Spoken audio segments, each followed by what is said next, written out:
Olá, boa noite. Começa agora o Jornal da Justiça desta quinta-feira, 29 de julho. Sancionada a lei do Instituto que instituiu o programa de cooperação Sinal Vermelho contra a Violência Doméstica. A partir de agora, a campanha lançada pelo Conselho Nacional de Justiça em parceria com a Associação dos Magistrados Brasileiros passa a ser uma política nacional. Esse é um dos destaques da edição de hoje. Você vai ver também.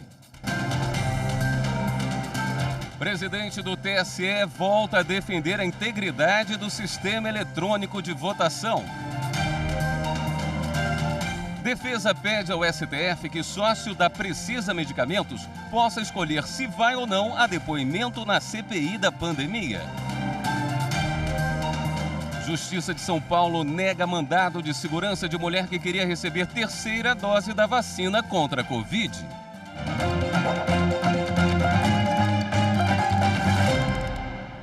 O enfrentamento a agressões físicas e psicológicas sofridas por mulheres ganhou um importante reforço.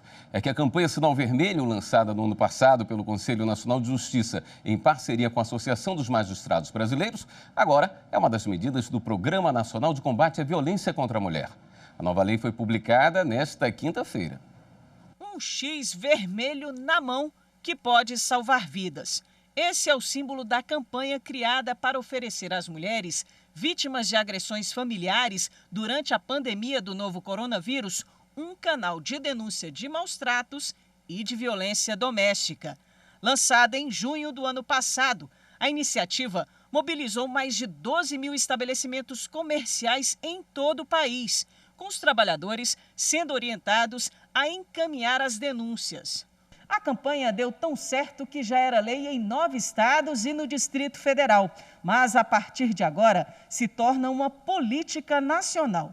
A nova norma define que o Executivo, o Judiciário, o Ministério Público, a Defensoria Pública e órgãos de segurança pública poderão estabelecer parceria com estabelecimentos comerciais privados para o desenvolvimento do agora Programa Sinal Vermelho.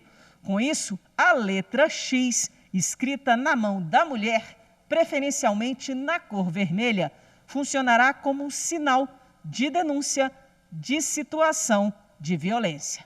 A identificação do sinal poderá ser feita pessoalmente em repartições públicas e entidades privadas que participem do programa. E atendentes dessas organizações poderão encaminhar a vítima ao sistema de segurança pública. Será ainda realizada uma campanha de divulgação para informar a população sobre o significado do sinal vermelho, de maneira a torná-lo facilmente reconhecível por toda a sociedade. A nova lei incluiu no Código Penal o crime de violência psicológica contra a mulher a ser atribuído a quem causar dano emocional que lhe prejudique e perturbe o pleno desenvolvimento ou que vise degradar ou controlar suas ações, comportamentos, crenças e decisões. Isso pode ocorrer por meio de ameaça, constrangimento, humilhação, manipulação, isolamento, chantagem, ridicularização, limitação do direito de ir e vir ou qualquer outro método. A pena é de reclusão de 6 meses a 2 anos e multa. Também foi incluído na Lei Maria da Penha o critério de existência de risco à integridade psicológica da mulher, como um dos motivos para que juízes, delegados ou mesmo policiais afastem imediatamente o agressor do local de convivência com a ofendida.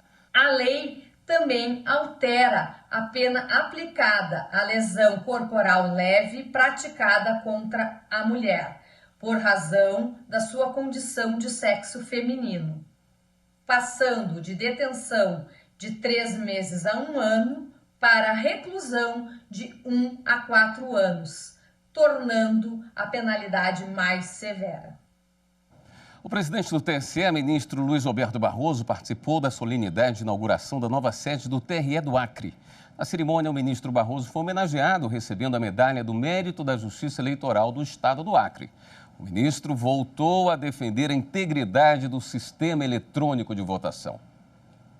A cerimônia de inauguração da nova sede do TRE do Acre contou com a presença de diversas autoridades e teve início às 10 horas da manhã do horário local.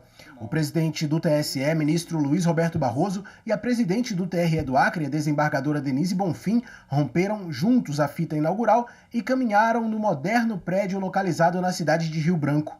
A nova sede tem 2 blocos principais. Uma ala térrea que abrigará as atividades do Pleno e uma torre que abrigará as atividades administrativas e jurisdicionais, composta de 4 pavimentos, térreo, subsolo e estacionamento. Estão todos de parabéns, desde o arquiteto, passando pelos pedreiros, até quem efetivamente coordenou cada um desses passos. O prédio é muito bonito e a alma que se vai colocar dentro dele também estou certo que será muito bonita, a alma da justiça. Trata-se, senhores e senhoras, de uma construção moderna, mas sem exageros, que atendem os requisitos socioambientais, de acessibilidade e de segurança. Na solenidade, o ministro Luiz Roberto Barroso e a desembargadora Denise Bonfim receberam a Medalha do Mérito da Justiça Eleitoral do Estado do Acre. A honraria é concedida a personalidades, servidores e colaboradores como reconhecimento por seus relevantes serviços prestados à Justiça Eleitoral. No seu discurso, o presidente do TSE reafirmou a integridade do sistema eletrônico de votação. Não tenho nenhum interesse pessoal em nenhum sistema de votação. Apenas tenho interesse de preservar a democracia que eu e a minha geração lutamos para instaurar. Esse é o único compromisso que move a mim e a justiça eleitoral. E a defesa do sistema não é uma iniciativa minha. Todos os ex-presidentes do Tribunal Superior Eleitoral, sem exceção, defendem o modelo que vigora ainda hoje. O voto impresso não é mecanismo de auditoria do voto eletrônico, pela singela razão de que o voto impresso é menos seguro do que o voto eletrônico. Você não cria um mecanismo de auditoria menos seguro do que o objeto que está sendo auditado. A defesa de Francisco Maximiano, sócio da Precisa Medicamentos, acionou o Supremo Tribunal Federal para pedir que o empresário seja autorizado a faltar a depoimento na CPI da Covid.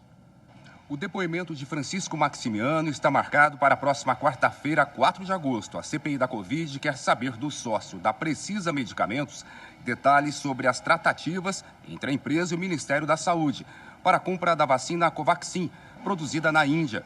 O contrato é alvo de denúncias de irregularidades investigadas pela comissão e nesta quinta foi cancelado pelo Ministério da Saúde. A defesa de Francisco Maximiano pediu ao Supremo Tribunal Federal que o empresário, na condição de investigado, não seja obrigado a comparecer à CPI. Ainda, segundo os advogados, ele viajou para a Índia no último domingo. Em decisão anterior sobre habeas corpus, também apresentado pela defesa de Maximiano, a ministra Rosa Weber concedeu o direito dele ficar em silêncio diante de perguntas que possam incriminá-lo, mas determinou presença obrigatória. E hoje a nossa consultora jurídica Karina Zgolotto destaca mais 2 julgamentos previstos para este segundo semestre no Supremo. A retomada da análise de uma ação contra o chamado orçamento impositivo para a saúde e questionamentos sobre a criação do juiz das garantias. Olá, boa noite. E dando sequência à perspectiva de julgamentos que podem ser realizados neste segundo semestre de 2021 no plenário do Supremo Tribunal Federal, vamos aos meses de outubro e novembro. No mês de outubro, é possível que seja retomado o julgamento de uma ação direta de inconstitucionalidade em que se questiona a redução do financiamento do Sistema Único de Saúde no Brasil, implementado pela Emenda Constitucional número 86 de 2015. O relator é o ministro Ricardo Lewandowski, que já proferiu seu voto no sentido de declarar a inconstitucionalidade desta redução, entendendo que estaria havendo um retrocesso no direito social à saúde. E com ele já votaram outros 3 ministros, apenas a ministra Carmen Lúcia, que, embora votando com o relator, apresentou algumas ressalvas no seu voto. Outros 3 ministros já abriram divergência quanto a esse tema. E para novembro, o julgamento de 4 ações diretas de inconstitucionalidade questionam uma lei de 2019 que teria alterado o Código de Processo Penal para estabelecer a criação do chamado juiz das garantias, dentro de um sistema chamado pacote anticrimes. O relator dessas 4 ações diretas de inconstitucionalidade é o ministro Luiz Fux, que em janeiro de 2020 deferiu a medida liminar para suspender as regras de implementação do juiz das garantias, entendendo que essa é uma questão complexa e que os reais impactos para os direitos tutelados devem ser analisados à luz do devido processo legal, da duração razoável do processo e também da eficiência da justiça criminal. O ministro ainda considerou a existência de normas sobre organização judiciária, sobre as quais o Poder Judiciário teria a iniciativa legislativa própria, e ainda a previsão de gastos sem prévia dotação orçamentária, o que seria inconstitucional. A medida liminar fez suspender a criação do juiz das garantias e deve ser referendada pelos ministros no plenário, como eu disse, no mês de novembro, quando forem apregoadas essas 4 ações diretas de inconstitucionalidade, se vierem a julgamento efetivamente.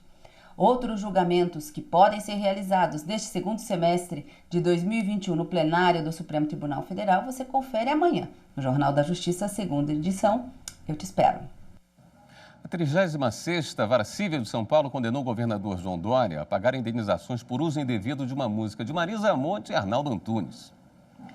O governador João Dória usou a música Ainda Bem, de Marisa Monte e Arnaldo Antunes, num vídeo institucional divulgado nas redes sociais em 2017, quando o político ainda era prefeito de São Paulo.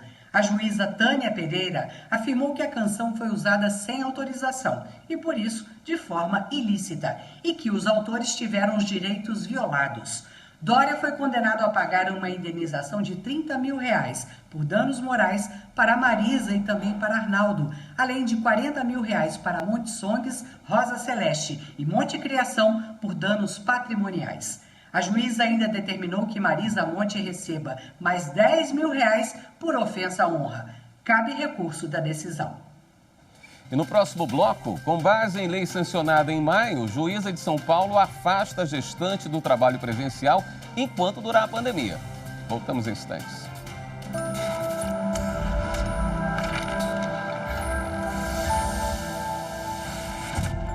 Constituição tem a ver com liberdade. É uma garantia do cidadão em face do Estado. Por isso, é a lei mais importante do país. Todas as demais leis, sejam federais, estaduais ou municipais, devem obediência à Constituição. Precisamos conhecer bem a nossa Constituição.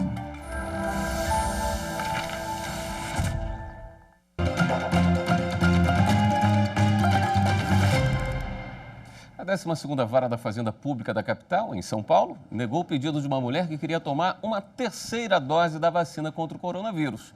As informações com o repórter Viviane Novaes. A autora da ação tomou as 2 doses da vacina contra a Covid-19 no começo deste ano, mas entrou com mandado de segurança na Justiça para pedir uma 3ª dose. A mulher alegou que ainda não estaria imunizada e apresentou um laudo particular. Mas o juiz Adriano Marcos Laroca afirmou que o documento não serve para amparar o pedido, porque tanto o Instituto Butantan quanto a Sociedade Brasileira de Imunizações não recomendam o uso de sorologia para avaliar a resposta imunológica à vacina. O magistrado também lembrou que a política pública de saúde não recomenda a 3ª dose. A decisão ainda cabe recurso. Também em São Paulo, a Justiça do Trabalho determinou que uma funcionária grávida seja afastada das atividades sem desconto salarial. A medida deve valer enquanto durar a pandemia de Covid-19. A mulher, funcionária de uma farmácia, afirma que emitiu um termo de acordo individual para que ela fosse afastada, sem prejuízo no salário. O principal argumento foi uma lei que entrou em vigor no dia 12 de maio deste ano, que dispõe sobre o afastamento da empregada gestante das atividades de trabalho presencial durante a emergência de saúde pública provocada pela pandemia. Mas o termo não foi assinado pela empresa. A juíza Kátia Bizeto, da 11ª Vara do Trabalho de São Paulo, atendeu ao pedido da trabalhadora. A mulher deve permanecer à disposição da empresa para exercer as atividades profissionais em casa, por meio de teletrabalho ou outra forma de serviço à distância. A 3ª turma do Tribunal Superior do Trabalho reconheceu que a dispensa de um guarda por uma transportadora de valores foi discriminatória. A demissão ocorreu após o retorno do trabalhador que estava afastado para tratar um câncer de próstata. O trabalhador alegou que a dispensa foi discriminatória e que, com a perda do emprego, precisou adiar o início do tratamento do câncer de próstata, já que ficou sem o plano de saúde. Ele pediu a reintegração ao trabalho e o pagamento de indenização por dano moral. A empresa sustentou que, no momento da dispensa, o trabalhador estava perfeitamente apto e não seria detentor de nenhuma estabilidade, pois não houve acidente de trabalho. O Tribunal Regional do Trabalho da 4ª Região, no Rio Grande do Sul, manteve a sentença de primeiro grau que negou os pedidos de reintegração, indenização e restabelecimento do plano de saúde do empregado, em decorrência da dispensa discriminatória. O entendimento foi de que o câncer de próstata não se trata de doença grave, apta a acarretar algum estigma, preconceito ou configurar qualquer outra hipótese de discriminação. O relator do recurso de revista do trabalhador na 3ª turma do TST, ministro Maurício Godinho Delgado, apontou que a decisão do regional destoa do entendimento da súmula 443 do tribunal. De acordo com o texto, presume-se discriminatória a despedida de empregado portador do vírus HIV ou de outra doença grave que suscite estigma ou preconceito. Inválido o ato, o empregado tem direito à reintegração no emprego. O relator apontou que o câncer de próstata já foi considerado uma doença grave e estigmatizada, de acordo com decisão da subseção 1, especializada em dissídios individuais. Assim, a 3ª turma reconheceu por unanimidade o caráter discriminatório da dispensa do guarda e determinou o retorno dos autos à vara do trabalho de origem para que os pedidos formulados na inicial sejam analisados e julgados. O Superior Tribunal de Justiça negou o pedido para suspender a ação contra ex-vereador acusado de desvio em Instituto de Previdência. A defesa do ex-vereador do município mineiro de Montes Claros, Alfredo Ramos Neto, queria que a ação penal contra ele fosse suspensa até o julgamento sobre o envio do processo para a Justiça Eleitoral. O vice-presidente da Corte, ministro Jorge Mussi, no exercício da presidência, indeferiu liminar em recurso ordinário em habeas corpus, por não haver flagrante ilegalidade que justifique o deferimento do pleito liminar durante as férias dos ministros. Ramos e outros réus, ex-funcionários do Instituto de Previdência dos Servidores Públicos do município de Montes Claros, foram denunciados pelo Ministério Público por peculato, lavagem de dinheiro, formação de quadrilha e corrupção. Eles são acusados de usar mais de R$6.700.000 do Instituto para comprar títulos da dívida pública federal, em valores superfaturados. De acordo com o MP, a diferença entre o valor desembolsado e o preço real dos títulos foi dividida entre os denunciados, sendo a parte de Alfredo Ramos usada para financiar a campanha dele ao cargo de vereador em 2008. A fraude teria sido cometida entre junho e novembro daquele ano. No STJ, o ministro Jorge Mussi declarou que o Tribunal de Justiça de Minas Gerais fundamentou devidamente a denegação de habeas corpus com o mesmo pedido, mantendo o prosseguimento da ação penal na primeira vara criminal da comarca de Montes Claros. O caso ainda será analisado pela 6ª turma do STJ, sob relatoria do ministro Rogério Schietti Cruz. E a seguir, reportagem especial fala sobre decisão do Superior Tribunal de Justiça que estabeleceu que trabalho escravo pode existir mesmo sem restrição à liberdade. Depois do intervalo.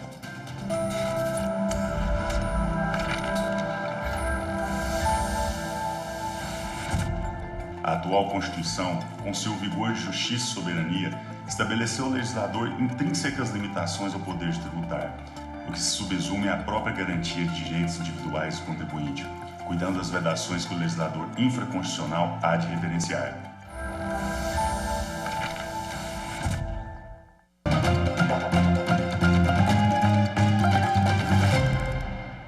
A Organização Internacional do Trabalho estima que cerca de 3 em cada 1.000 pessoas da população mundial são vítimas de trabalho forçado.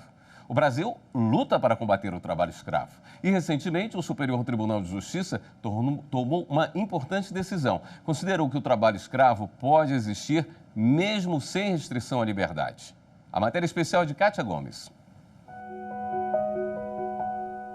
9 anos, eu não me reconhecia como criança. Eu me sentia uma profissional mesmo ali, que tinha que trabalhar e tal. Eu não pude ser criança, né? Não me deram essa oportunidade de ter brincado, de ter, né, a rotina que toda criança tem o direito de ter, né? Nazaré nasceu muito pobre. Depois da morte da mãe, ela foi morar e trabalhar em casa de família. Com apenas 9 anos de idade, a menina conheceu uma dura realidade. Comia lá no quintal e ela pegava a mãe era muito velhinha, né? Eu sempre deixava ali a comida, comia pouco. E ela raspava ali o prato da mãe no meu para eu comer, assim. Era comida bem regada e era mais os restos mesmo.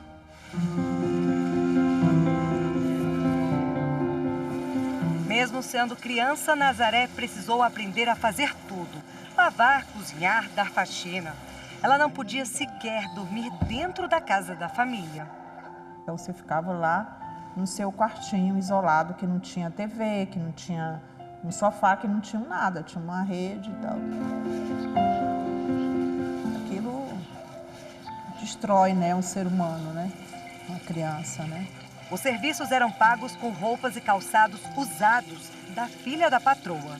Depois de um tempo você sabe que você foi escrava, né? Até então não, né? Porque a frase que muitas elas diziam, né? Que eu tô cuidando, eu tô cuidando. A Organização Internacional do Trabalho, OIT, estima que 20,9 milhões de pessoas são vítimas de trabalho forçado em todo o mundo.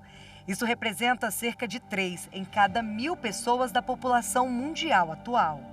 A exploração sexual forçada afeta 22% de todas as vítimas, enquanto a exploração laboral atinge 68%. No Brasil, são registrados casos de trabalho análogo à escravidão em fazendas, fábricas e domicílios. Uma das principais causas do trabalho escravo é a pobreza, que leva essas pessoas a uma condição de vulnerabilidade extrema, que elas não veem outra alternativa a não ser se submeter a essas condições de trabalho, porque elas precisam viver, é uma questão de sobrevivência. A estimativa da OIT mostra que o fenômeno afeta diferentes grupos de pessoas. 55% de todas as vítimas são mulheres e meninas, enquanto 45% são homens e meninos. 1/4 de todas as vítimas são crianças. Dados do Ministério Público do Trabalho revelam que, em 2020, eles receberam mais de 800 denúncias. O que a gente encontra quando chega nos locais é alguém trabalhando sem alojamento, com alojamento em péssimas condições, bebendo água de fosso, água não potável, alimentação de qualidade muito precária, salário que não é pago, é transporte que não é fornecido, é cobrado, é um acúmulo de dívidas, são equipamentos de proteção que não são fornecidos, uma série de fatores que tornam a condição de trabalho extremamente violadora da dignidade da pessoa humana. O trabalho escravo é crime previsto no artigo 149 do Código Penal, com pena de reclusão de 2 a 8 anos e multa.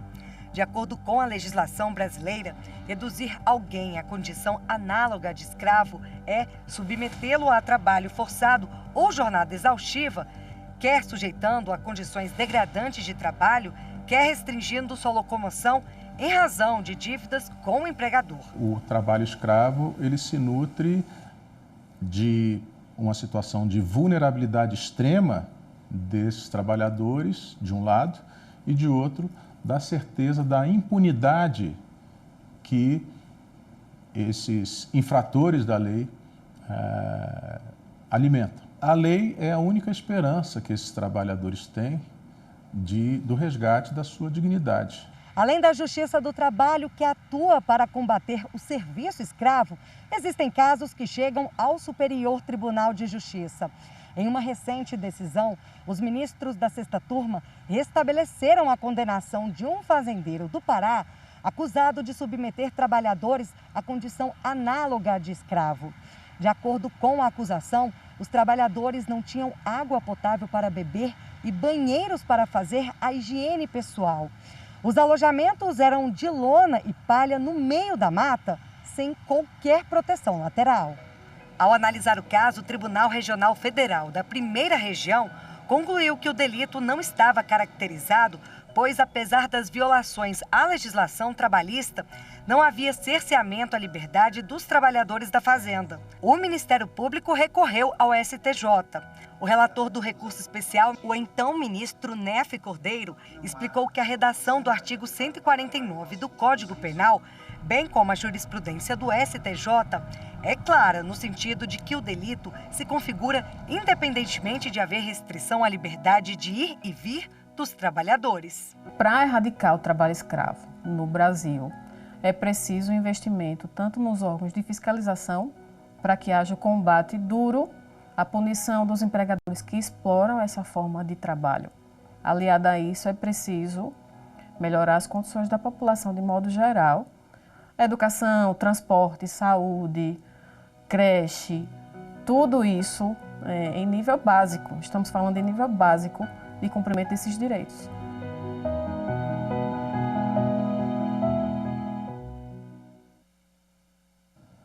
O Jornal da Justiça fica por aqui. Uma boa noite para você. Até amanhã.